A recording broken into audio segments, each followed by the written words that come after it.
mereka sakit dan kami datang di luar. Saya dalam proses pembentukan Tuhan yang luar biasa. Dan tahun 96 Tuhan suruh saya berhenti kerja. Tidak kerja apa-apa. Tidak berjual juga. Kalau saya masih berjual tahun 89 pelayanan, masih jual di pasar Indosoe. Tetapi tahun 96 Tuhan suruh saya berhenti berjual dan hidup dengan iman, tidak kerja apa-apa. Dan tahun 98 Tuhan utus saya pulang kembali tinggal di Kefa, dari Soe pulang tinggal di Kefa. Jadi 89 dari Kefa datang di Soe, 98 kembali lagi di Kefa tapi di satu kecamatan namanya Isana, Palolok namanya. Jadi di sanalah saya dibentuk.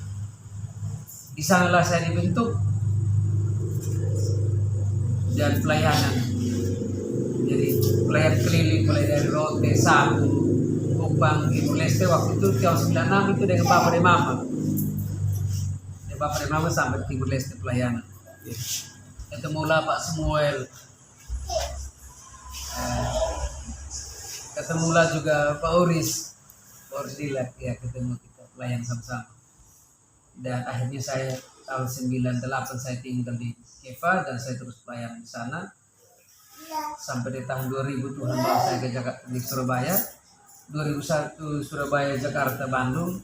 2002 saya tinggal di Jakarta sampai di 2005 baru saya pulang.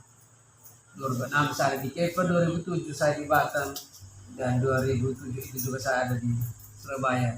Kembali terus 2008 itu Surabaya, Jakarta, itu terus sampai dengan Bandung. Keliling sudah, kalau jauh sebenarnya. Kalau Surabaya itu hampir keliling. Dan sampai pelayan itu sampai dengan Manado, sampai dengan Kalimantan, Banjarmasin, sampai dengan Tarakan, Nunukan, dan juga tembus ke Malaysia. Terus seluruh pelayanan yang Tuhan buat itu hanya tinggal Papua dengan Ambon yang belum Tuhan bawa saya ke sana. Dan nasar saya, janji saya kalau Tuhan bawa ke sana, maka saya minta ke Israel. Amin. Saya minta untuk ke Israel. Dan puji Tuhan, tadinya saya tinggal di Kefa, tetapi Tuhan mau supaya ada mujizat yang luar biasa itu saya harus pulang kembali tinggal di Soe. Dan di tempat rumah lamanya Gereja Petra itu saya rumah baru di Gereja Petra, masuk ada cabang masuk ke dalam 200 meter. Dan di situ baru Tuhan bangun rumah itu dari tahun 2019 kemarin. Dan puji Tuhan saya kemarin juga masih pulang pelayan dari Jakarta.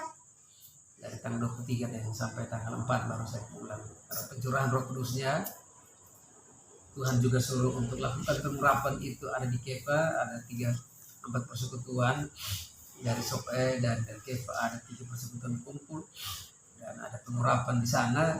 Karena tanggalnya saya mulai tanggal 4 itu, tapi saya baru pulang tanggal 4, jadi kita tunda sampai dengan tanggal 6.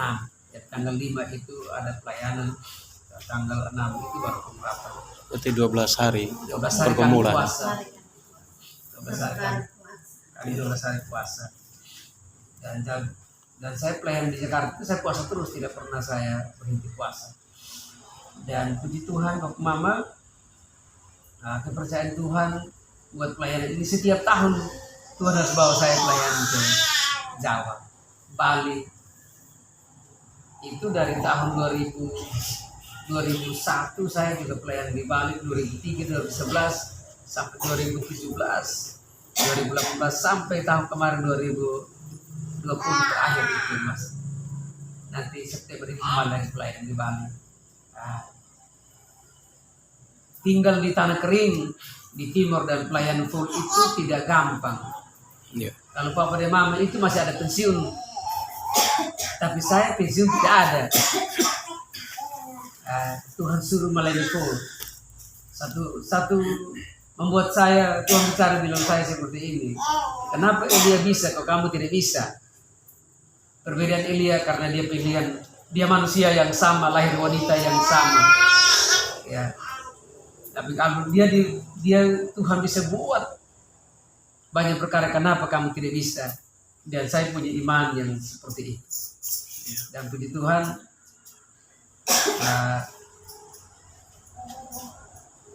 Tuhan izinkan saya dari hari kemarin hari Selasa itu datang ke sini.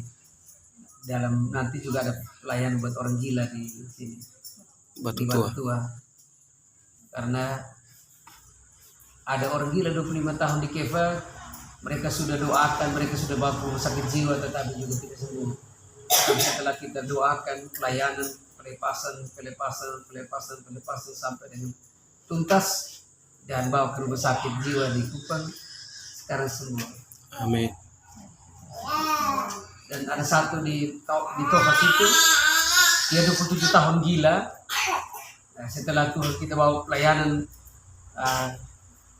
buat anaknya itu stroke selama 3 tahun, kita pelayanan itu dia sembuh. Dan sekarang buat mamanya gila 27 tahun setelah kita pelayan itu sudah dia juga sembuh. Itu di rumah sakit hanya berapa hari saya pulang sudah sembuh.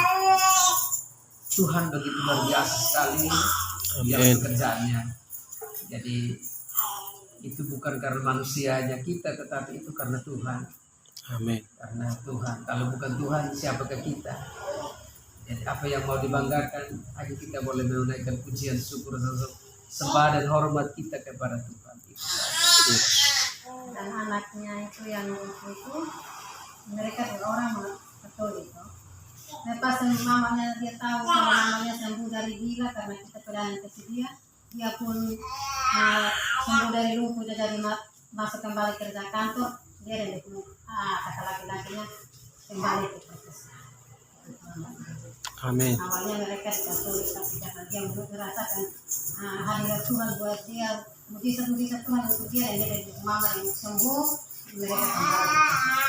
Amin. Luar biasa. Baik, ini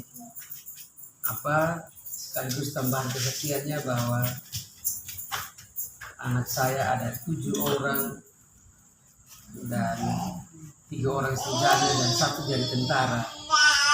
Baru habis pelantikan dan tugas di Malang. Dia masih pendidikan di Bali, itu satu siku kuning.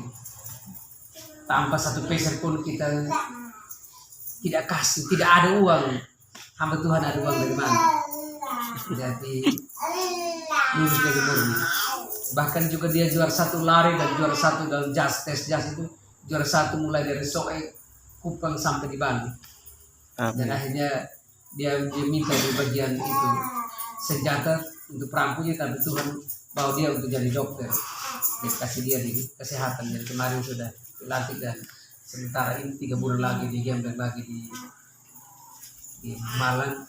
Tapi sebelum dia baru pendidikan di Bali, Tuhan sudah sampaikan buat saya dan saya sudah sampaikan petunjuk Tuhan ini bahwa nanti anak saya Yosi ini nanti dia dapat tugasnya di Bali. Padahal masih pendidikan di Malang, di Surabaya. Waktu itu penglihatan Surabaya, tidak terkasih bilang mana, hanya bilang Surabaya. Bilang dia masih pendidikan, Tuhan kasih bilang nanti tugasnya di Surabaya. Saya sudah sampaikan penglihatan ini, petunjuk Tuhan ini buat semua anggota persekutuan, bahkan semua orang, saya sudah bersaksi. Supaya saat itu hal itu menjadi benar bahwa itu sudah disampaikan. Amin. Tapi kalau kita tidak sampaikan petunjuk itu, baru nanti terjadi bilang itu dulu Tuhan suka selesai, mas saya tidak ketahui. Itu tidak dipakai, bagi saya tidak dipakai. Karena sesuatu yang benar itu disampaikan duluan sebelum hal itu terjadi. Baru itu namanya benar. Amin. Tetapi kalau sudah terjadi baru orang bilang betul Tuhan selesai, itu tidak dipakai, itu sudah basi namanya. Dan itu saya bilang itu omong kosong.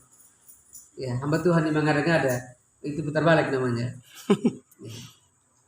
Ya, sesuatu yang terjadi sebelum terjadi dan Tuhan sampaikan dan itu terjadi, itu baru kebenaran.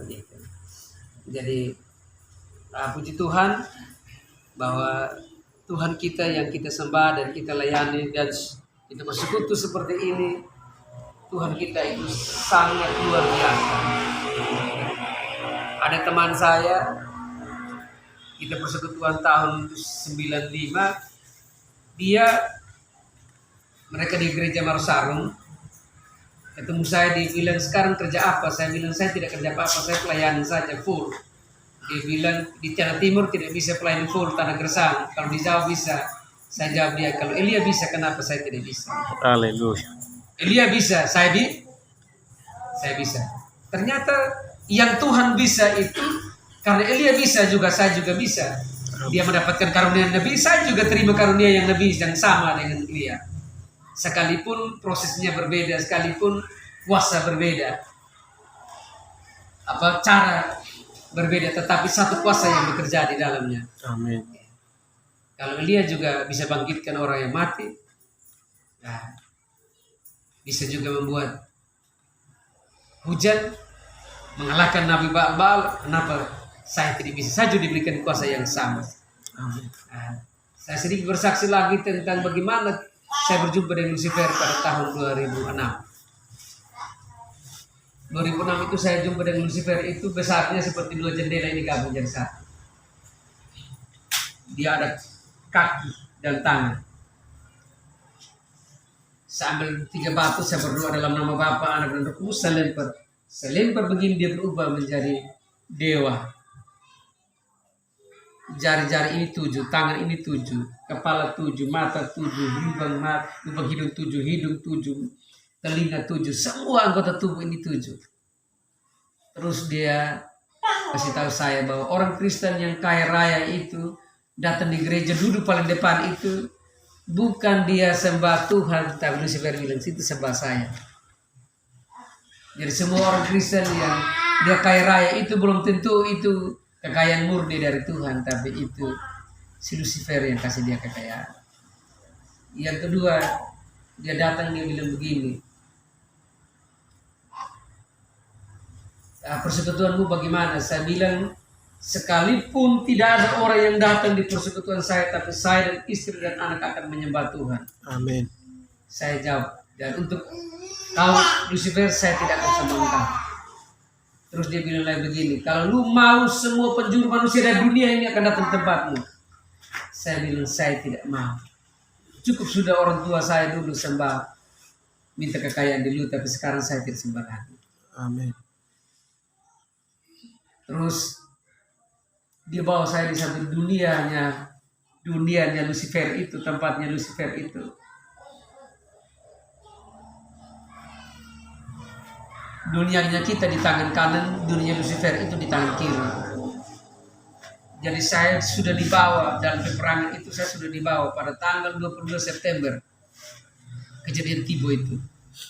Dalam peperangan itu 2 minggu, akhirnya ada di dunianya Lucifer itu, dunia gelap, kegelapan itu, ada bulatan seperti parabola yang dia bisa terputar sampai di sini dan bisa terputar sampai dekat begini.